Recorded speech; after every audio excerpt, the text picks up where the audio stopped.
FATF نے پاکستان کا نام گرے لسٹ سے نکال دیا ہے۔ پیرس میں FATF اجلاس میں پاکستان کے اقدامات پر اظہار اطمینان کیا گیا۔ FATF حکام کے مطابق پاکستان نے اینٹی منی لانڈرنگ اور اینٹی ٹیرر فائنینسنگ میں کامیاب اقدامات کیے۔ ماہرین کے مطابق پاکستان کے غیر ملکی فنڈنگ کا حصول آسان ہو جائے گا، تاہم پاکستان FATF کی مانیٹرنگ میں رہے گا۔ اسی پر بات کرنے کے لیے ہمارے ساتھ موجود ہیں بیورو چیف اسلام آباد متین حیدر۔ متین صاحب، کتنا فائدہ مند ہوگا، کیا کیا فوائد پاکستان کو حاصل ہوں گے، اس حوالے سے بتائیے گا۔ جی بہت شکریہ۔ دیکھیے، پہلے تو یہ پاکستان کے تمام اداروں کا ٹیم ورک تھا۔ اس میں پاکستان کا GHQ جنرل ہیڈ کوارٹرز اور اس میں خاص طور پر army chief general Qamar Javed Bajwa کی ہدایت پر جو سیل قائم کیا گیا، اس نے تمام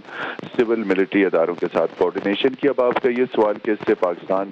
کو کیا فائدہ اور پاکستانی عوام کو جو فائدہ ملے گا، وہ یہ کہ غیر ملکی سرمایہ کاری کے لیے جب بڑی بڑی سرمایہ کار کمپنیز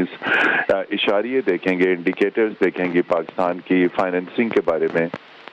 تو ان کا اعتماد بڑھے گا۔ تو سب سے بڑا فائدہ پاکستان کی معیشت کو ہوگا، اور بین الاقوامی بینک پاکستان کو قرضے دے سکیں گے، انویسٹرز کو لون دے سکیں گے، بین الاقوامی کمپنیاں پاکستان میں انویسٹمنٹ کر سکیں گی۔ اور اس کے ساتھ ساتھ یہ ہے کہ پاکستان کو بہت واچ فل بھی رہنا پڑے گا، خاص طور پر جو ہندوستان کا کردار ہے وہ مسلسل اس FATF کے پروسیس میں پاکستان کے خلاف رہا ہے۔ تو پاکستان کو انتہائی الرٹ چوکنا رہنا پڑے گا کہ ہندوستان مستقبل میں کوئی سازش نہ کرے۔ اس لیے کہ 3 روز پہلے یہ اقوام متحدہ میں بھارت نے FATF کے اجلاس کے موقع پر ایک شرارت کرنے کی کوشش کی، اور کچھ جو کالعدم تنظیمیں، کالعدم جو آلریڈی جو کچھ شخص ہو چکے ہیں پاکستان میں، ان کو وہاں سے بین کروانے کی کوشش کی، لیکن یہ موو ہندوستان کی وہاں پر ناکام ہوئی، چونکہ پاکستان پہلے ہی جو مطلوبہ شخصیات تھیں، جو مطلوبہ ادارے تھے، ان سب کے اوپر FATF کے ایکشن پلان کے تحت، اور جو پاکستان میں FATF سے متعلق قوانین پاکستان کی پارلیمنٹ نے بنائے، اس کے اوپر مؤثر عمل درآمد کیا۔ اور آپ کو اور سننے والوں کو یہ بھی بتاتے چلیں کہ جو اگست کے لاسٹ ڈیٹس میں اور سپٹمبر کے فرسٹ ویک تک جو FATF کی 22 رکنی ٹیم نے جو پاکستان کا دورہ کیا، وہ اس دورے نے انتہائی اہم کردار ادا کیا۔ وہ بڑی پازیٹیو رپورٹ تھی، اور یہ رپورٹ پھر FATF کی پلینری میں میٹنگ میں پیش کی گئی، اور یہ پلینری جو ہے 20 اور 21 اکتوبر کو یعنی کل اور آج پیرس میں ہوئی، یہ فیصلہ کن تھی۔ اور اس میں سب سے بڑی اہم بات، اندر کی خبر آپ کو بتائیں کہ جب رپورٹ پیش کی گئی تو اس کے اوپر اگر کوئی ممبر ملک جو ہے وہ آبجیکشن کرتا ہے تو وہ پھر اس آبجیکشن کے اوپر ڈیبیٹ ہوتی ہے، لیکن آج الحمدللہ جب پاکستان کے بارے میں رپورٹ پیش کی گئی تو کسی ملک نے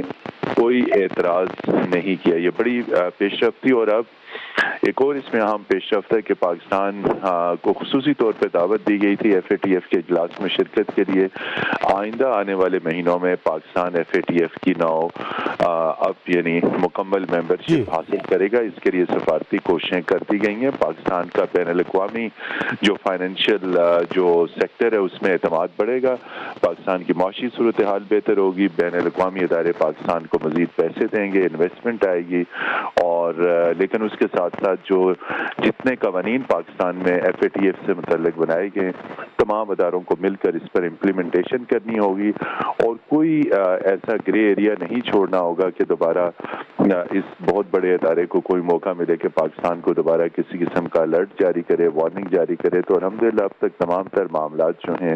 وہ کوارڈینیشن کے ساتھ سول ملٹری اداروں نے کیے، جس پر آج پاکستان کو یہ متین صاحب ساتھ رہیے گا، ابھی ڈیٹیل میں آپ سے ذرا جانیں گے کہ پاکستان نے ان مشکل حالات کو کیسے فیس کیا اور فوج کا کیا کردار تھا۔ سینئر اینکر پرسن تنزیلہ مظہر بھی ہمارے ساتھ موجود ہیں۔ تنزیلہ، ابھی متین صاحب سے بات ہو رہی تھی، انہوں نے کہا پاکستان نے بڑے مشکل حالات کا ان 4-4.5 سالوں میں سامنا کیا ہے، کیسے دیکھ رہی ہیں، کتنا سود مند ہوگا پاکستان کا گرے لسٹ سے نکلنا، اور آنے والے دنوں میں کیا کیا فوائد مل سکتے ہیں؟ دیکھیے، جب بین الاقوامی برادری اور FATF جیسے ادارے آپ کو گرے لسٹ میں رکھتے ہیں تو ظاہر ہے ایک آپ کی پرسیپشن بن جاتی ہے کہ آپ کا ملک محفوظ نہیں ہے، نہ سرمایہ کاری کے لیے، نہ ٹریولنگ کے لیے، اور ایک امیج بڑا منفی پاکستان کے حوالے سے پیدا کیا جاتا ہے۔ اور آپ جانتے ہیں کہ جو رائیول ہمارے ملک ہیں ان کی لابیز ہوتی ہیں، اور ایک انٹرسٹ کی دوڑ ہے، کھینچا تانی ہے، جس میں ظاہر ہے پاکستان پیچھے رہ جاتا اگر ہم